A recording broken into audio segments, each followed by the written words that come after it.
Napapaisip ka rin ba kung saan napupunta yung mga ibon nating nawala sa karera? Tara, may ikwento ko sa'yo. For context nga mga tol, may ibon kasi akong sinali nung unang sali ko ng SDR. Siya nga si Sakuragi. Nawala na siya nung kalbayog.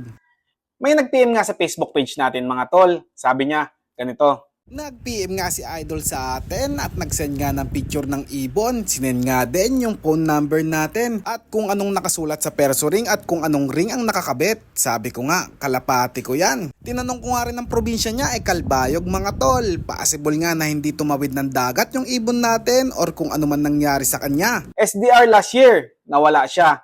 First time natin sumali ng SDR, nakapagpaklak tayo matnog at nasubukan natin na magpauwi sana ng tawid dagat kaso mga tol, hindi umayon sa atin ng panahon kaya nawala na lang dalawang ibon yon. Isa nga doon yung sinend na ibon ni Idol. Sabi ko kay Idol, sige tawagan niya kita Idol at para makita ko rin yung ibon. Mga tol, itong conversation namin, ito video call conversation na to, ay may consent naming dalawa. Pumayag siya na i-upload namin, i-content ko yung magiging video call namin mga tol ha. Ito, panoodin niyo yung naging usapan namin.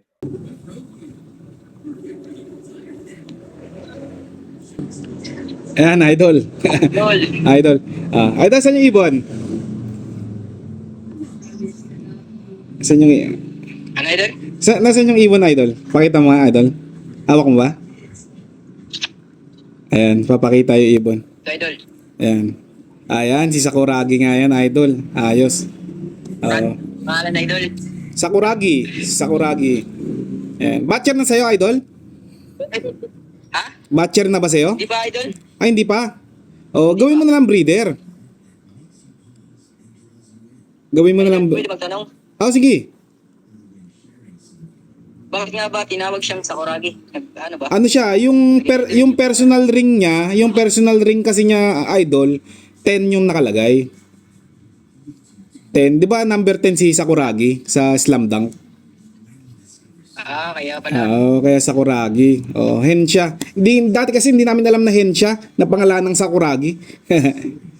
Pero yun nga, Idol, 'di ba ang kwento niyan, kamo tawag nito na acquire mo siya sa mga nagbebenta diyan sa sa lugar nyo.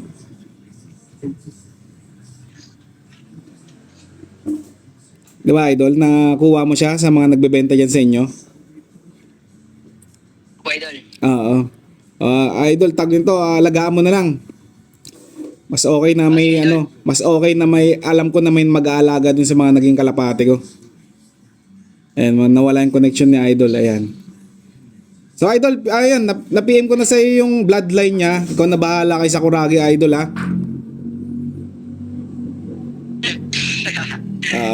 Medyo lag ka pero okay lang. At least alam ko may mag-aalaga na sa ibon ko. Idol. Ayun lang, Idol. Okay na. Sige, salamat. Salamat, Idol, ha. Salamat, Idol. Thank you.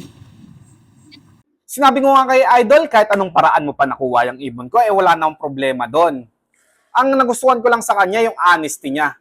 Yung tipong ipagpapaalam niya sa may-ari or hinanap niya yung may-ari ng ibon para ipagpaalam na kung pwede ba sa kanya na lang.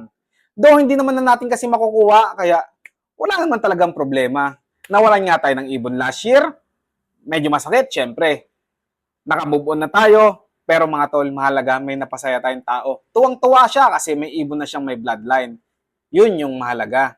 At isa pa, alam nating may mag-aalaga dun sa mga minahal nating ibon noon.